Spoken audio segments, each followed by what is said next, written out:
Listen. I don't want to be free, I want to be pretty. So we got another Netflix adaptation, but this time it's about ugly people. It's another one that's meant to be a trilogy or 4 parts. I guess it fits since there's like a whole other spin-off franchise that comes with it. But I'm surprised it got one movie. It comes from a book written by a dude named Scott, and it was directed by a guy named McGee, where people are born ugly before getting a surgery on their 16th birthday where they get to become pretties. There's also specials and then extras. I read a little bit ahead and learned about cutters. It's gonna get crazy. But besides being an adaptation that's been made way too late, Uglies is also pretty dumb. The effects? Ugly. The score? More hideous than the plot. And considering when this book came out, Netflix just made this for 30-year-olds to complain about it online. But before we get into big spoilers, a big shout out to this video's sponsor, Factor, the meal delivery service serving up fresh, never frozen, dietitian-approved meals right to your house. You just open the box and in 2 minutes, you're ready to eat a restaurant-quality meal without even having to change. They've got weekly menus offering up dozens of options to fit whatever your food goals or preferences are, from keto, calorie smart, vegan, and veggie, all that and more. They've also got a bunch of snack and drink options, sometimes even combining the two so you can have your coffee as a shake on the go. Factor's so flexible you can easily adjust your order from week to week, order some more to share, or even skip an order for when you're away with no problems at all. That way you're able to save time, money, and the hassle of cooking so you can factor in more free time on a daily basis. Not to mention they also got the Gourmet Plus option so that you can get filet mignon shipped right to your door that cuts like butter right after reheating. It even comes with premium sides to complement your dishes. And the best part is, you ain't even gotta do the dishes. So if you're interested, head over to factor75.com or click the link below and use code LetMeExplain50 to get 50% off your first Factor box and 20% off your next month of orders. Again, in case your video buffered, that's 50% off your first box with another 20% for the next month when you use code LetMeExplain50. Now, let me explain. They want you to be pretty. We all do with that face. So the story follows Joey King as Tally Youngblood, a 25-year-old playing a 15-year-old, since she keeps getting younger in all her streaming originals. She lives in a world where no one recycled, so society collapsed as pollution and wars took over the older people known as the Rusties. She now lives in Uglyville, where she has her own mirror with a filter that lets her know what she's going to look like when she gets to live in Prettyville. This movie costs millions. She's best friends with Paris, who's nicknamed Nose, while hers is Squints, since they based them off of the trait that stands out the most, and they're literal blood buddies who made a pact to stick together even after their surgeries. They do not stick together after their surgeries. And if you haven't noticed, a Netflix ugly is like a MTV mid. Since he's older, he gets transformed first and dips while she's left being scanned more than a movie star. And then her texts go gray. Because she can't take a hit, she decides to sneak into Prettyville by jumping onto the bridge, where she has to disguise herself by wearing a pig mask in order to fit in with the pretties.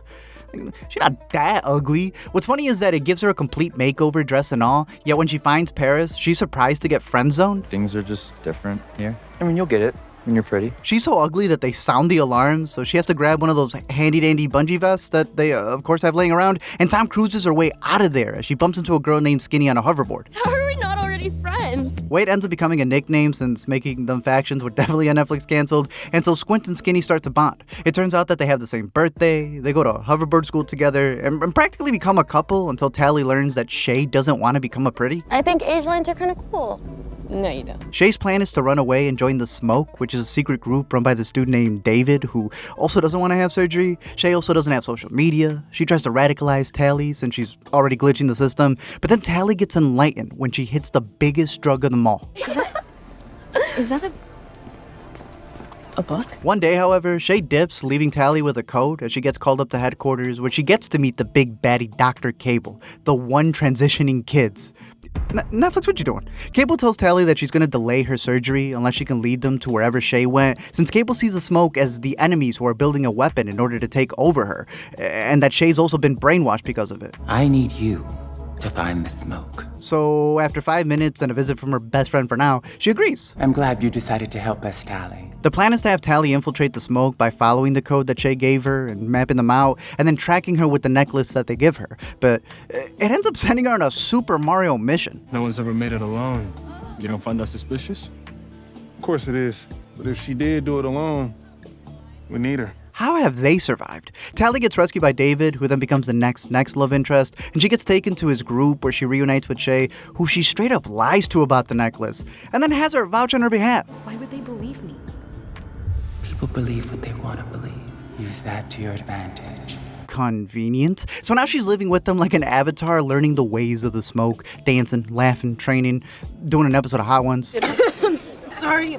I've never had anything so spicy. It's a real Dances with Uglies. After going on missions that almost get her killed, David sees her as one of them, and she gets to join their utopia behind the mountains that blocks out all the Preeville scanners. And this girl's checking under doors like nuclear weapons are just gonna be hidden in plain sight. She really thinks she's in a video game. This is Not your business. She learns that David was actually born and raised there and is surprised when she meets his parents and notices that they look alike. After complimenting their casting, she opens up about her parents giving her up so that they can live in the city, and that leads to this really beautiful moment where he connects with her and gives her these gloves for her ugly hands. for me?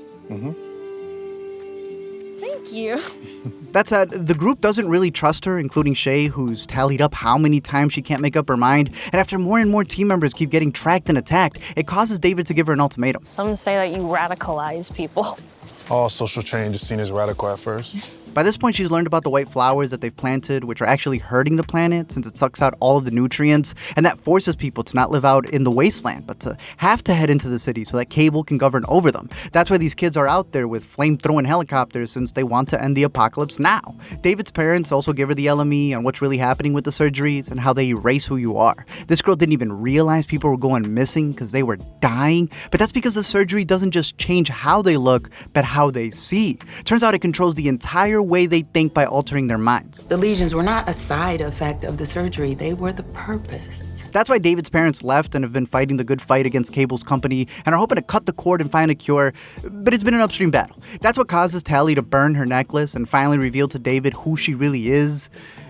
Kinda. He's too busy smooshing, though. Obviously, Cable still has her location on, so she's able to pull up with Paris and a whole army who look like super duper Mighty Morphin Power Rangers, known as the Specials. And Paris immediately zods the dad's neck. That leads Tally to snitch on herself, but it's literally too late. So this girl creates a diversion and runs her ugly ass away as the smoke goes up in flames. Literally his worst trait. Like, his dad's dead, and he still finds a way to forgive her because she says that she can sneak him into the city and make amends. Like, that doesn't change the ugly thing you just did. You don't have to trust me. You just have to follow me. She then becomes the Mockingjay and has the sky catch fire in order to cause an uprising. And then they use those bungee vests again with some Spy Kids 3D graphics. Then they pull the easiest break-in and prison escape I've seen in a movie. Like, the kissing booth had bigger obstacles. Do you know how bad a movie's gotta be for that to be better? No, it's not. Yes, it is. They free all the people from the smoke, and luckily the mom was there just leading the way, and she takes them straight to Shay, who's been yassified. Cable then forces them into the surgery pods and gives a whole speech about how they shouldn't be free thinkers, so that way they can actually be happy. And besides me not liking the direction of the movie, right? Or the acting, effects, music, and editing, it's not a bad metaphor for what's happening. Obviously, beauty standards have always been a thing. You know, they've defined the world since cave paintings, and there have been really great movies about the subject. Recently, we have The Substance, and that talks about how you're morphing how you see yourself because of everything around you. The Neon Demon is a little wild, but it covered beauty as if it was a currency. Schumer's I Feel Pretty should just be skipped. But it's crazy that the first book for this series was written before social media was even a thing like it is, since that was way back in 2005. It's just funny that this is a movie franchise that it feels guilty of the thing it's trying to call out. But I won't be me. No.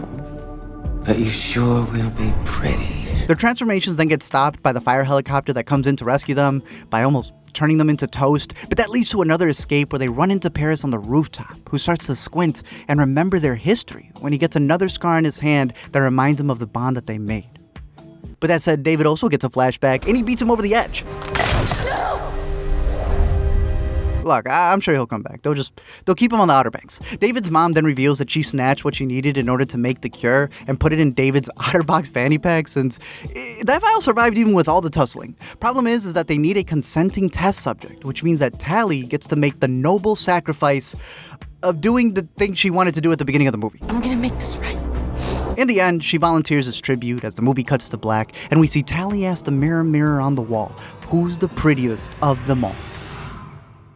Man, it feels like they didn't even give you a complete movie. Thank you guys for watching this video. I'm curious to know your thoughts down below in the comment section. Again, it sounds like there's going to be like 8 movies since there's 8 books so far, and it feels like they're still going to be writing some more. And I know Joey King bought the IP, so she's like a producer on all of these movies. And the fact that her character ends it with having a scar, which is supposed to be a symbol for her lover, that should mean that they have something in the future. But Also, I guess she's so divergent because she doesn't need the cure since she's already remembering. I just feel like it's going to get really weird, especially with the Carter's thing that I mentioned earlier, where it's people who slice themselves up in order to be enlightened. Yo, it's going to be a doozy when Netflix covers that. Other than that, I'm curious to know your thoughts down below in the comment section. Any other things that interest you? I noticed there was an author cameo when Tally first arrives. When they're at the smoke, they just like make awkward eye contact. But if there's anything else you noticed, if you're a book reader, let me know what you're looking forward to, what you felt about this adaptation, or any other movies that are out there. And until next time, don't forget to comment, like, and subscribe if you're not ugly.